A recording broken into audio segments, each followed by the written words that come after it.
Morning guys, hello, how are you all of you guys. I hope आप लोग सब safe हो गए, सुरक्षित हो गए। इसी के साथ मैं अपना रिवीजन वर्क स्टार्ट कर रही हूँ। लास्ट डे हमने क्या पढ़ा था? Chapter 1 on the pasture. ठीक है, तो आज मैंने उसको क्वेश्चन से भी करवाया था और पढ़ाया भी था, क्वेश्चन से भी बताया था।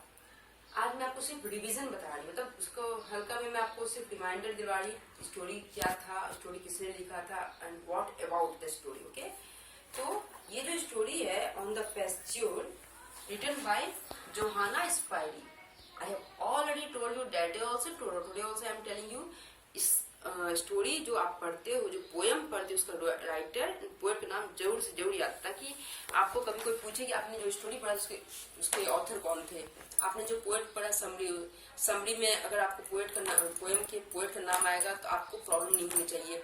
शुरू से अगर आप ये सब चीज याद रखे रहोगे तो आपको एग्जामिनेशन टाइम में कोई खास प्रॉब्लम नहीं होगी। Okay, now guys, what we have learned that on the pasture. What is the meaning of pasture? I have already mentioned you also. Pasture means वो जमीन जो जहाँ पे गाय भैंस जो है वो घास चरती, grazing, all animals are grazing. Okay, उस फील्ड को हम लोग पेस्ट्योर बोलते हैं। ठीक है, तो ये जो स्टोरी थी ये हेडी नाम की एक बच्ची की स्टोरी थी जो अपने दादाजी के साथ माउंटेन पर आई थी। ठीक है, और वो याद कर रही थी कैसे वो, मतलब किस जगह को, वो जिस जगह को छोड़ के आई थी वहां पे उनके साथ कौन रहती थी, एक बूढ़ी ओल्ड लेडी यूरेसुला।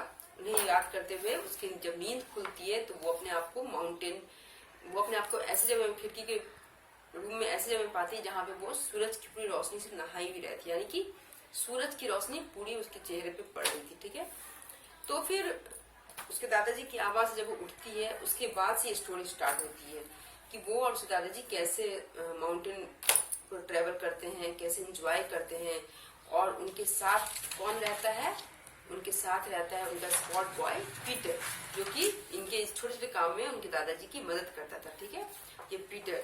तो ये स्टोरी हमने पढ़ा था, ये गोट एंड एनिमल से रिलेटेड थी ये स्टोरी भी। तो ये स्टोरी तो हमने पढ़ लिया था और मैंने आपको इसका क्वेश्चन आंसर और इसका वर्ड मीनिंग भी करवाया था। ठीक है, आज मैं इसका रिवीजन वर्क आपको बताने जा रही हूँ। जैसे कि उस दिन मैंने क्वेश्चन से करवाया था, आपको याद ही होगा, चैप्टर 1 का क्वेश्चन आंसर रीडर में, और आज मैं आपको इसका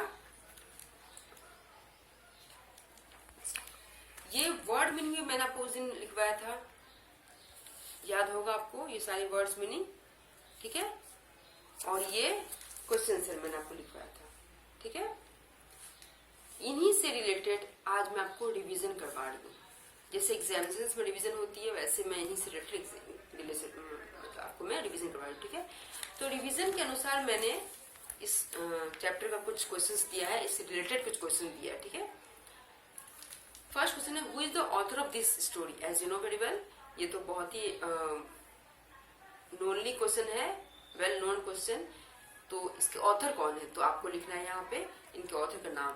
ठीक है, हु वेर स्कैनवाली एंड वार्ली, ये दोनों स्कैनवाली एंड वार्ली कौन थे, याद होगा, गोट्स का नाम था। जो बकरा था, जो दो बकरों के झुंड में जो दो बकरे स्पेशली जो लाए थे उनके दादाजी, उनका नाम था स्कैनवाली एंड वार्ली। ठीक है, याद रहेगा। Now third question, why did Peter get angry with Healthy? Why did Peter get angry? कुछ क्वेश्चन बच्चे आपको जो मैंने लास्ट टाइम कॉपी में करवाया था उससे थोड़ी सी हट के, लेकिन है रिलेटेड, किताब से ही है, आपके चैप्टर से ही है। क्वेश्चन यही है ना कि पीटर क्यों नाराज हो गया हेल्दी से।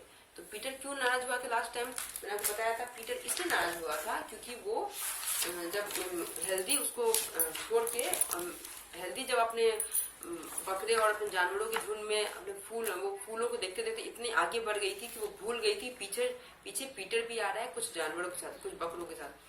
तो अकेले उसको पीटर को हैंडल करना पड़ा उन बकरों को। यहाँ पे लास्ट इस चैप्टर में आपने देखा होगा, अगर आपके पास किताब अवेलेबल है तो आपने देखा होगा लास्ट टाइम यहाँ पे देखो, Peter whose round eyes would only move about slowly had a hard time looking out for her. उसे वो ढूंढ रहा था, मतलब हेदी को पीटर ढूंढ रहा था। The goats were even worse, and only by shouting and whistling, especially by swinging his rod, could he drive them to him. तो उसे अकेले ही सारे भेड़ बकरियों को हाँकना पड़ा, मतलब साथ में लेके जाना पड़ा, ठीक है। तो ये स्टोरी थी। And last question, sorry question number 4, what did the mountain side look like. कैसा माउंटेन साइड जो है वो पहाड़, वो जो माउंटेन था कैसा उसका लुक था। उसका लुक भी मैंने आपको कॉपी में लिखवाया था उस दिन, और किताब में भी है। एक बार किताब आप गो थ्रू होइएगा, और नहीं तो कॉपी में जो मैंने आंसर लिखा है उससे रिलेटेड वही आंसर आप इसमें से याद कर लीजिएगा, ठीक है। Now last question, how could Peter manage to drive the goats together. कैसे पीटर ने मैनेज किया, इसका भी क्वेश्चन मैंने आपको लिखवाया था लास्ट टाइम, कि उसे कैसे उसने विस्लिंग से, साउटिंग से, कैसे करके उसने मैनेज किया गोट्स को टुगेदर गैदर करने में, याद मैंने लिखवाया था। तो वो सब क्वेश्चंस को भी आंसर्स को देख के इस सब के आंसर्स आप लिख सकते हो, ठीक है। तो you have to take a rough copy, and if you have your English copy then it is well and good, बहुत अच्छी बात है। अगर है इंग्लिश कॉपी तो अपनी कॉपी में आप ये सब लिख लोगे। सबसे पहले what I have written, date, chapter name, and please don't forget to write revision also, because it is revision word. ये रिविजन वर्ड के इसलिए यहाँ पे रिविजन लिखिएगा, चैप्टर नेम लिखिएगा, फिर ये सारे क्वेश्चन, फर्स्ट क्वेश्चन के बाद फिर इसका आंसर, सेकंड क्वेश्चन के बाद फिर इसका आंसर। Are you clear? तो ये सब लिखने के बाद फिर आप इन सबको, उसके बाद आपको इसी चैप्टर में रीडर में ही एपोस्ट्रोफी एक वर्ड आएगा जो कि आपको पढ़ना है, और शायद क्लास 3 में आपको, आपके लिए न्यू है, थोड़ा सा थोड़ी सी प्रॉब्लम होगी आपको, क्योंकि आपके लिए एकदम नया है चैप्टर, ठीक है। बट अगर आप थोड़ी सी ध्यान दोगे तो आप समझ जाओगे। ये देखिए ध्यान से, क्या पेज नंबर 7 में है, number D, add an apostrophe यानी कि कॉमा। तो let me clear first for apostrophe. Apostrophe वो होता है बच्चे जो हम ऑफ के बदले यूज करते हैं।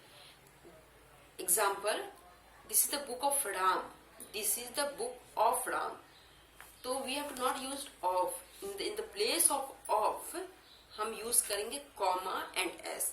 What I have written like this, listen to me very carefully guys. Apostrophe, it help us to write a sentence in short for any noun. किसी भी सेंटेंस को शॉर्ट बनाने में, जैसे बुक ऑफ राम, तो बुक ऑफ राम के बदले हम सिंपल लिखेंगे राम्स एपोस्ट्रोफी कॉमा बुक, ठीक है। राम एपोस्ट्रोफी कॉमा बुक, मतलब राम की किताब, मतलब की, जिसको आप हिंदी में की बोलते हो या का बोलते हो, उसको हम इंग्लिश में ओएफ ऑफ बोलते हैं, और उसी ग्रामर लैंग्वेज में हम एपोस्ट्रोफी बोलते हैं।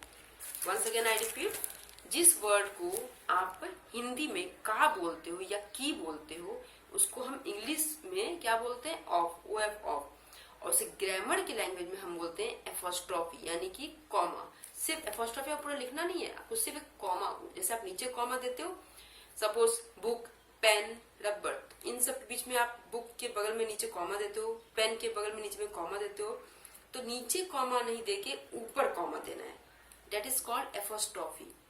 समझ में आ रही है? नीचे कॉमा नहीं देके ऊपर कॉमा दे, राम्स बुक, राम ऊपर एक comma, S book, that is called apostrophe. Of के बदले हम कॉमा एस। देखिए यहाँ पे मैंने आपको मेंशन किया clearly, look at this very carefully guys. Apostrophe for any noun, example, this is a book of Sonal, Sonal's book, देखा आपने, this is a book of Sonal, Sonal's book, Sonal की किताब है, सोनल की ये किताब है।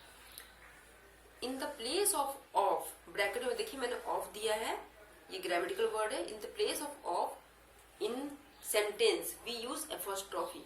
देखिए ब्रैकेट में मैंने ये कॉमा दिया है, आप देख रहे होंगे जैसे ब्रैकेट में ये जो कॉमा दिया है यही है एपोस्ट्रोफी, ठीक है। Apostrophe sign. Let's see the formula of apostrophe. यहाँ देखिए ध्यान से, Ram's pen, this is the pen of Ram, Ram's pen ये हो गया ग्रामेटिकल सेंटेंस, और this is English sentence, this is the pen of Ram.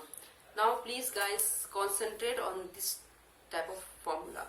Of, arrow का, एरो एपोस्ट्रोफी, एरो कॉमा, ये ब्रैकेट आपको नहीं लिखनी, आपको सिर्फ कॉमा पे ध्यान देना है, arrow S, means this is of, means हो गया का को ग्रामर वर्ड में एपोस्ट्रोफी बोलते हैं, और जो एपोस्ट्रोफी को लिखनी नहीं है आपको सिर्फ यहाँ पे कॉमा देना है, ठीक है। कॉमा यानी कि एस, कॉमा और एस देना है।